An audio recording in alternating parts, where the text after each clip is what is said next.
Paris, 20h17. Dans le restaurant Le Marceau, les verres en cristal reflètent une lumière dorée trop calme pour la tempête qui va suivre. Une enfant peut-elle vraiment changer le destin d'un homme que Paris appelle déjà un monstre? À la table centrale, Alexandre Morel ne sourit jamais. Les affaires autour de lui se taisent naturellement, comme si la ville elle-même retenait son souffle en sa présence. Costume noir parfaitement ajusté, regard fixe, posture immobile. Il est l'incarnation d'un pouvoir que personne n'ose interrompre. Pourtant, ce soir-là, une présence inattendue traverse la salle. Aïssata Diallo, petite silhouette fragile vêtue d'un manteau trop léger pour le printemps parisien, avance lentement entre les tables comme si elle suivait une décision que personne n'a autorisée. Les serveurs hésitent, certains baissent les yeux, d'autres veulent intervenir, mais quelque chose les arrête, peut-être cette manière qu'a la petite fille de marcher sans peur, comme si elle avait déjà survécu à bien pire que ce restaurant. Elle s'arrête à 1 mètre de la table d'Alexandre. Le silence devient presque irréel. Les conversations meurent une à une. Même le tintement des couverts semble disparaître. Aïssata lève les yeux vers cet homme qu'elle ne connaît pas, cet homme que tout le monde observe comme s'il pouvait décider du sort d'une pièce entière d'un simple regard. Elle hésite une seconde, puis parle avec une douceur désarmante. « Monsieur, puis-je m'asseoir avec vous ?» Aucun rire, aucune réaction. Seulement une tension brutale qui traverse la salle. Les employés échangent des regards paniqués. Certains comprennent immédiatement que cet instant pourrait leur coûter leur emploi.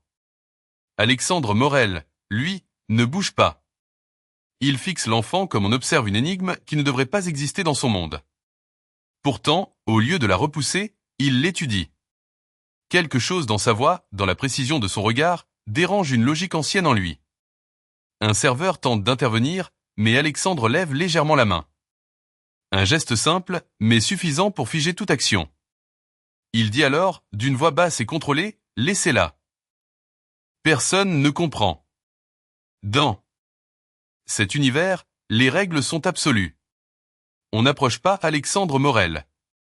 On ne le dérange pas. On ne lui parle pas sans permission. Et pourtant, cet enfant est là, debout, comme si les règles n'avaient jamais existé pour elle. Aïssata s'assoit lentement, comme si elle craignait de déranger le silence plus que l'homme lui-même. Elle pose ses mains sur ses genoux, observe la table, puis les lumières, puis cet homme étrange face à elle. Alexandre, pour la première fois depuis longtemps, ressent quelque chose qu'il ne contrôle pas immédiatement, une impression de familiarité impossible. Dans son esprit, une question commence à naître sans forme, sans logique. Pourquoi cet enfant lui semble-t-elle presque connu? Mais il chasse cette pensée. Dans son monde, les coïncidences sont des pièges. Pourtant, alors qu'Aïssata baisse les yeux et murmure qu'elle a simplement faim et besoin d'un endroit calme, quelque chose se fissure imperceptiblement dans le regard du chef de la mafia. Une fissure invisible pour tous, sauf pour le destin qui vient de commencer à écrire la suite. Pourquoi un homme comme Alexandre Morel, capable de faire taire une salle entière d'un simple regard, a-t-il accepté qu'une enfant inconnue s'assoie à sa table comme si elle appartenait à son monde? Dans le restaurant Le Marceau, le temps semble suspendu, chaque seconde devenant plus lourde que la précédente. Aïssata Diallo reste assise, les mains posées sur ses genoux, observant discrètement les couverts en argent comme si ce luxe ne lui appartenait pas, mais ne l'intimidait pas non plus. Autour d'eux, le personnel commence à s'agiter. Un responsable s'avance prudemment, inclinant légèrement la tête vers Alexandre Morel, cherchant à comprendre ce qui échappe à toute logique. « Monsieur Morel, nous pouvons gérer cette situation si vous le souhaitez », murmure-t-il avec une tension à peine contenue. Mais Alexandre ne détourne pas le regard de l'enfant. Il répond simplement, d'une voix basse mais tranchante, « Elle reste ». Ce mot suffit à figer toute intervention. Le manager recule immédiatement, comme s'il venait de franchir une frontière invisible. Aïssata, elle, ne semble toujours pas comprendre la puissance de l'homme face à elle. Elle observe ses mains, puis son visage, puis demande doucement si elle peut avoir un verre d'eau. Alexandre fait un signe presque imperceptible, et un serveur s'exécute aussitôt, les mains légèrement tremblantes. Pourtant, dans le silence qui s'installe, quelque chose change dans le regard d'Alexandre Morel. Ce n'est pas de la méfiance, ni de l'agacement. C'est autre chose, plus trouble, plus ancien. Une mémoire qu'il ne parvient pas à nommer. Quand Aïssata remercie poliment le serveur, sa voix déclenche une réaction subtile chez lui, comme un écho oublié. Il demande alors, sans détour, « Où sont tes parents ?» La question est simple, mais dans sa bouche, elle pèse comme une enquête. Aïssata hésite une seconde, puis répond qu'elle cherche sa mère, qu'elle travaille parfois dans les quartiers du centre de Paris, qu'elle ne rentre pas toujours le soir. Alexandre reste immobile, mais ses yeux se durcissent légèrement, non pas contre l'enfant, mais contre quelque chose qu'il ne comprend pas encore. Dans son esprit, des fragments anciens commencent à se heurter, des souvenirs flous, une époque qu'il croyait enterrée. Le public autour d'eux ne comprend pas ce qui se joue réellement, mais ressent que quelque chose d'irréversible est en train de se former. Dramatique ironie absolue, les spectateurs devinent une connexion invisible, tandis qu'Alexandre reste enfermé dans son ignorance contrôlée. Aïssata, elle, sort doucement un petit objet de sa poche.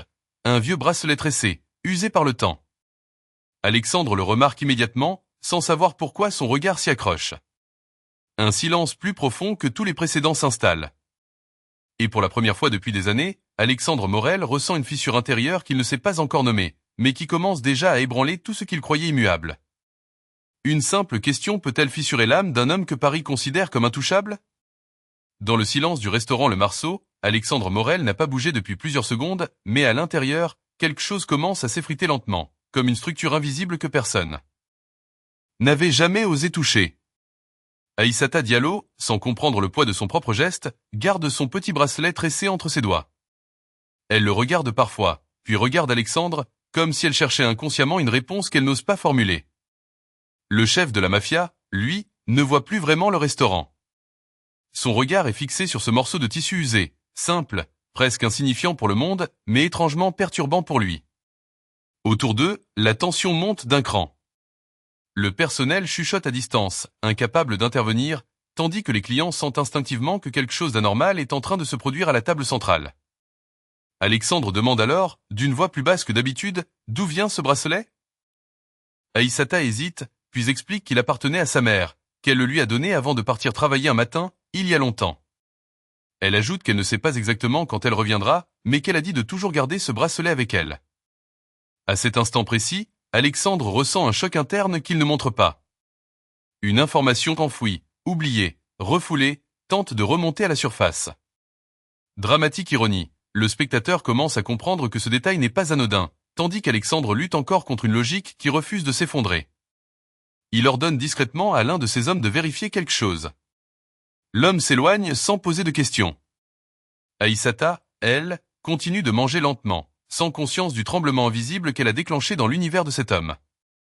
Alexandre la regarde désormais autrement. Ce n'est plus un simple regard d'analyse ou de méfiance, mais une forme de tension intérieure qu'il ne contrôle plus totalement. Les souvenirs qu'il croyait morts ne sont plus totalement silencieux. Des fragments reviennent, une voix féminine, une époque différente, une promesse jamais clarifiée. Mais il refuse encore d'accepter toute conclusion. Il est Alexandre Morel, un homme qui a survécu à la manipulation, à la trahison, à la violence du monde. Et pourtant, cet enfant semble avoir ouvert une porte qu'il pensait scellée depuis toujours. Le serveur revient discrètement et murmure quelques mots à l'oreille d'Alexandre. Son expression change à peine, mais son regard devient plus profond, plus lourd. Il ne dit rien immédiatement. Le silence s'étire, presque insupportable. Puis il repose lentement son verre et observe Aïssata avec une intensité nouvelle, comme si la vérité venait de commencer à s'approcher sans encore se révéler entièrement. Et dans ce moment suspendu, une chose devient certaine, rien dans cette soirée ne pourra rester inchangé. Et si la vérité que nous fuyons toute notre vie pouvait tenir dans un seul appel téléphonique interrompant un silence déjà fragile ? Dans le restaurant Le Marceau, Alexandre Morel n'a toujours pas quitté Aïssata Diallo des yeux, mais quelque chose a changé dans son immobilité. Ce n'est plus le calme du contrôle, c'est celui de quelqu'un qui retient une tempête intérieure. L'homme envoyé quelques minutes plus tôt revient enfin, s'approche discrètement et murmure quelques mots à l'oreille d'Alexandre. À cet instant, aucun mouvement spectaculaire ne se produit, mais l'air autour de la table semble se densifier. Alexandre ne répond pas immédiatement. Ses doigts se crispent légèrement sur le bord de la table, un signe imperceptible que seuls ses hommes les plus proches auraient pu reconnaître comme un signe de tension extrême. Aïssata, elle, continue de jouer avec son bracelet tressé, inconsciente de la secousse invisible qu'elle vient de provoquer dans la structure même de l'homme face à elle. Puis Alexandre demande enfin, d'une voix plus froide que jamais, « Confirme-moi ce que tu viens de dire ». L'homme hésite une fraction de seconde avant de répondre qu'il y a bien une correspondance ancienne entre les archives internes et un nom de femme associé à une période précise de la vie d'Alexandre Morel, une période qu'il n'a jamais évoquée publiquement. Le mot est ancien et suffit à faire remonter quelque chose que même lui croyait définitivement enterré. Dramatique ironie intensifiée, le spectateur comprend que la pièce centrale du puzzle est déjà là, assise à la table, tandis qu'Alexandre lutte encore contre le refus de croire ce que les indices commencent à révéler. Il demande que les vérifications soient poursuivies immédiatement, mais son regard revient sans cesse vers Aissata, comme si elle était devenue malgré elle le centre gravitationnel de toute la scène. Soudain, un détail attire son attention avec une précision nouvelle. La manière dont elle incline légèrement la tête quand elle écoute, un geste presque identique à un souvenir qu'il n'arrive pas encore à nommer clairement.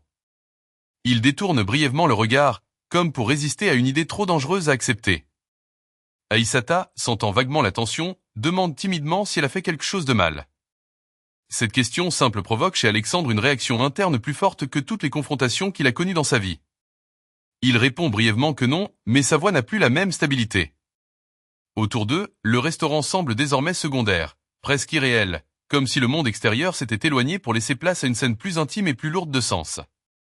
L'homme revient une seconde fois, cette fois avec une expression différente, plus prudente, presque hésitante. Il glisse un document sur la table. Alexandre ne le prend pas immédiatement. Il regarde d'abord Aissata, puis le papier, comme s'il devait choisir entre deux réalités incompatibles. Et dans ce silence absolu, une première fissure réelle apparaît dans l'autorité du chef de la mafia. Non pas une perte de pouvoir, mais une perte de certitude. Une seule vérité peut-elle détruire tout un monde construit sur le silence et les mensonges? Dans le restaurant Le Marceau, Alexandre Morel fixe toujours le document posé devant lui sans l'ouvrir immédiatement, comme si le simple fait de le toucher pouvait rendre irréversible ce qu'il redoute déjà. Aissata Diallo, elle, ne comprend pas ce qui se joue à quelques centimètres d'elle, mais elle ressent la tension dans l'air, cette densité étrange qui a remplacé le calme initial. Alexandre finit par tendre la main et saisir le document. Ses yeux parcourent lentement les lignes, sans émotion visible au premier abord. Pourtant, plus il lit, plus quelque chose dans sa posture change subtilement, presque imperceptiblement. Les épaules autrefois droites semblent se contracter légèrement, comme si un poids invisible venait de s'ajouter à sa conscience.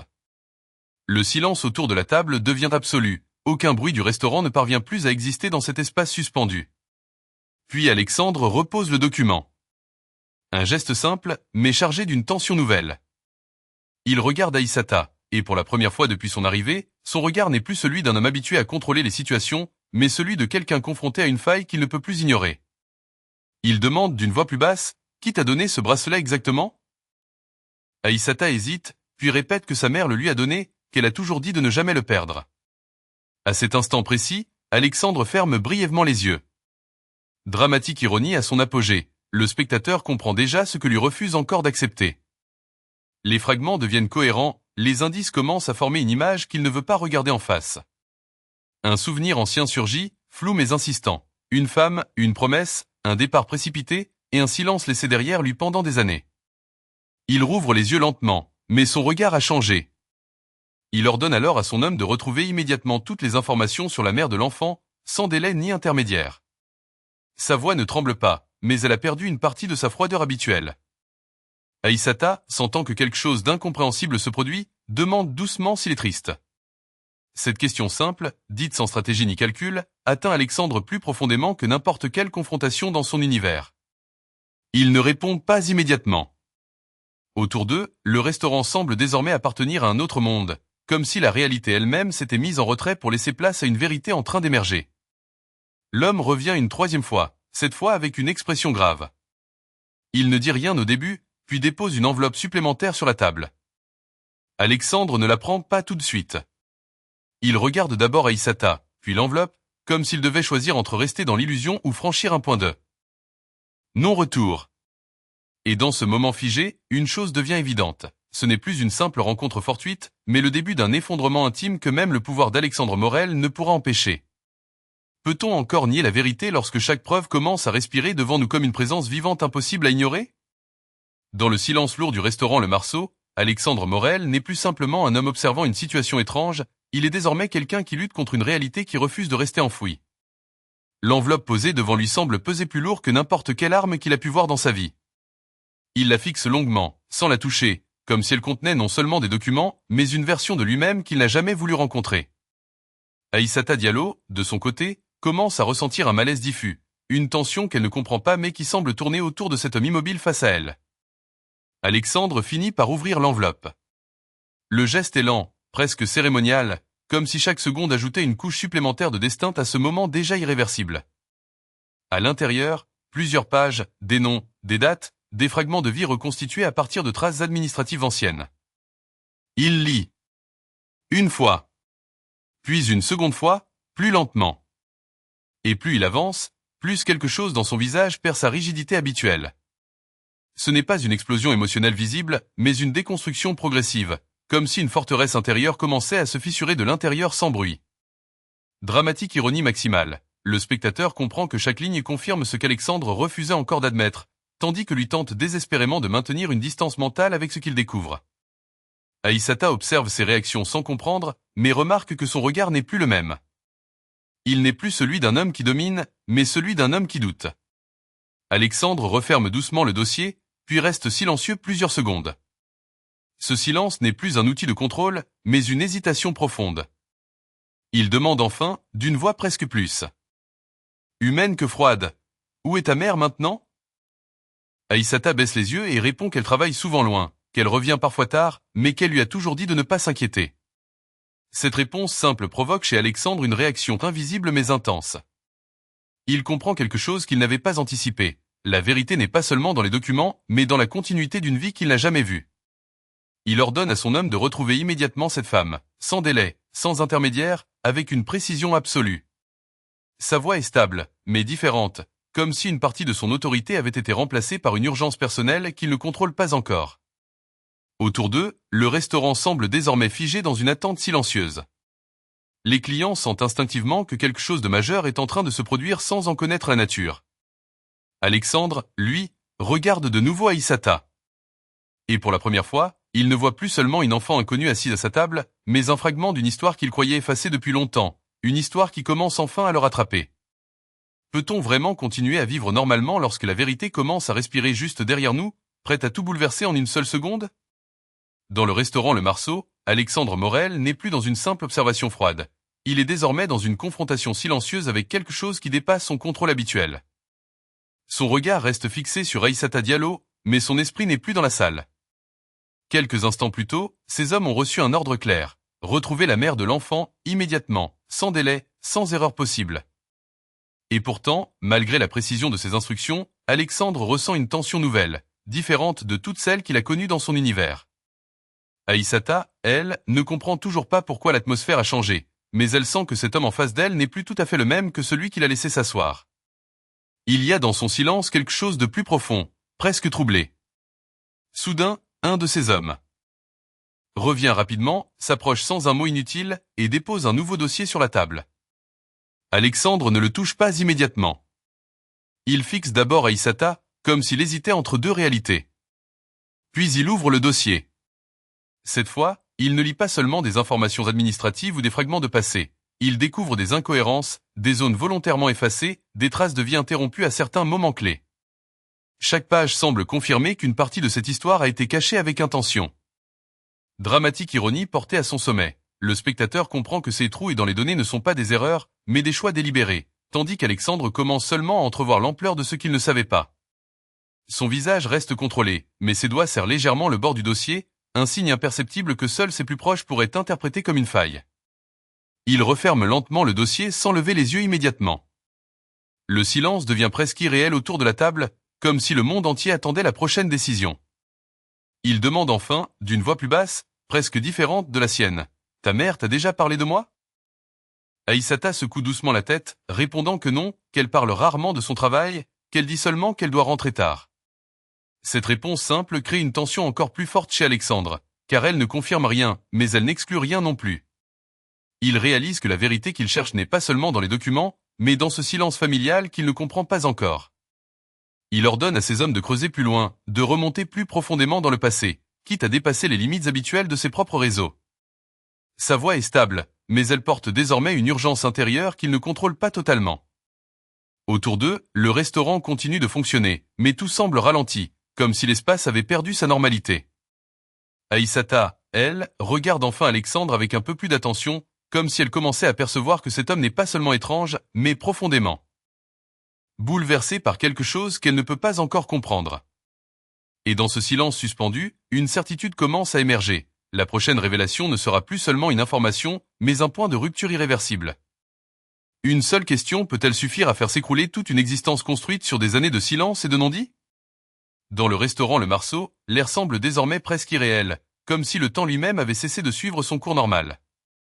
Alexandre Morel reste immobile, mais son esprit, lui, est en mouvement constant, pris dans une spirale qu'il ne contrôle plus entièrement. Aïssata Diallo est toujours assise en face de lui, les mains posées sagement sur ses genoux, ignorant encore qu'elle est au centre d'un bouleversement invisible. Puis, sans prévenir, la porte du restaurant s'ouvre à nouveau. Un de ces hommes entre avec une urgence contenue, s'approche de la table et pose un dernier dossier, plus épais que les précédents, avec une expression inhabituelle sur le visage. Alexandre ne le prend pas immédiatement. Il observe d'abord Aïssata, puis le dossier, comme s'il devait choisir entre deux vérités incompatibles. Finalement, il l'ouvre. Cette fois, les documents ne sont plus seulement administratifs ou fragmentaires. Ils contiennent des confirmations, des recoupements, des preuves indirectes mais cohérentes d'une histoire enfouie depuis des années. Chaque ligne semble rapprocher Alexandre d'un souvenir qu'il avait volontairement laissé disparaître. Dramatique ironie à son paroxysme. Le spectateur comprend déjà que toutes les pièces du puzzle sont réunies, tandis qu'Alexandre refuse encore de prononcer la conclusion évidente dans son esprit. Son regard devient plus profond, plus lourd, mais toujours maîtrisé. Pourtant, quelque chose en lui vacille légèrement, une microfaille dans une structure mentale qu'il pensait indestructible. Il referme le dossier lentement, sans dire un mot pendant plusieurs secondes. Le silence autour de la table devient presque total, comme si même le restaurant retenait son souffle.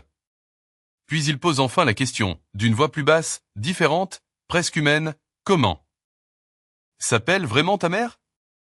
Aïssata répond doucement, avec simplicité, sans comprendre le poids réel de sa réponse. À cet instant précis, Alexandre ferme les yeux une fraction de seconde. Ce nom déclenche en lui une réaction antérieure qu'il ne laisse pas apparaître, mais que tout son être ressent avec violence contenue. Un souvenir ancien, incomplet, longtemps enfoui, refuse désormais de rester silencieux. Lorsqu'il rouvre les yeux, son regard a changé. Ce n'est plus celui d'un chef de la mafia habitué à contrôler les situations, mais celui d'un homme confronté à une vérité qu'il n'a plus la force d'ignorer totalement. Il ordonne immédiatement à ses hommes d'accélérer les recherches, d'aller au-delà de toutes les limites habituelles, comme si quelque chose de vital venait de se réveiller en lui. Sa voix est ferme, mais derrière cette fermeté se cache une tension nouvelle, plus personnelle, plus vulnérable. Aïssata, elle, commence à ressentir que cet homme en face d'elle n'est pas simplement impressionnant ou étrange.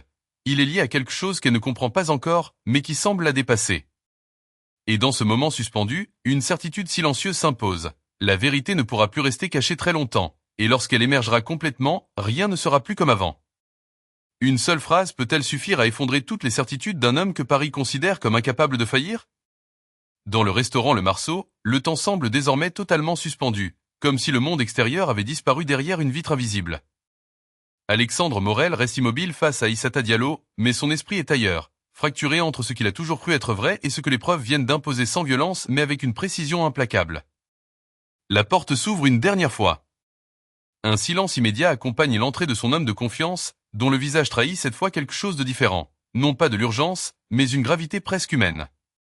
Il s'approche et dépose un seul document, plus fin que les précédents, mais chargé d'une importance silencieuse.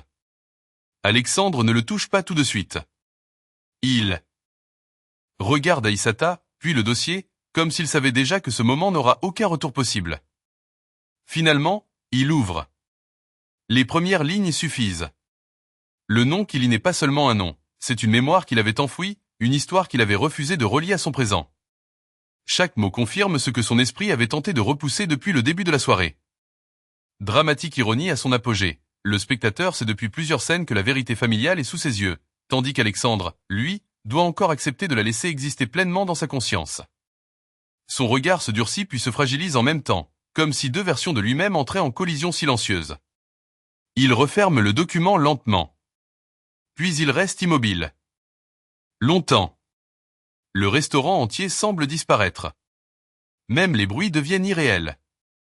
Il pose enfin la question, mais cette fois sa voix est différente, presque brisée dans sa retenue. Quel âge as-tu exactement? Aïssata répond simplement. Et à cet instant précis, Alexandre ferme les yeux. Tout s'aligne. Les dates, les souvenirs, les fragments de passé, les silences, les absences, les incohérences, tout cesse d'être dispersé. Lorsqu'il rouvre les yeux, il ne regarde plus une inconnue. Il regarde une vérité qu'il a refusée toute sa vie. Son souffle se stabilise, mais son regard change profondément. Ce n'est plus celui d'un chef de mafia, ni même celui d'un homme de pouvoir. C'est celui de quelqu'un qui comprend enfin ce qu'il a perdu sans jamais le savoir. Il se lève lentement, sous le regard figé de la salle entière, et s'approche d'Aïssata sans brusquerie. Le silence devient total, presque sacré. Et lorsqu'il parle enfin, sa voix est basse, mais irréversible. Personne ne te prendra à moi maintenant. Aïssata ne comprend pas encore la portée de ces mots, mais le spectateur, lui, comprend que la révélation n'est plus en train d'arriver, elle est déjà là. Alexandre Morel ne vient pas de découvrir un secret. Il vient de retrouver une partie de lui-même qu'il croyait perdue à jamais.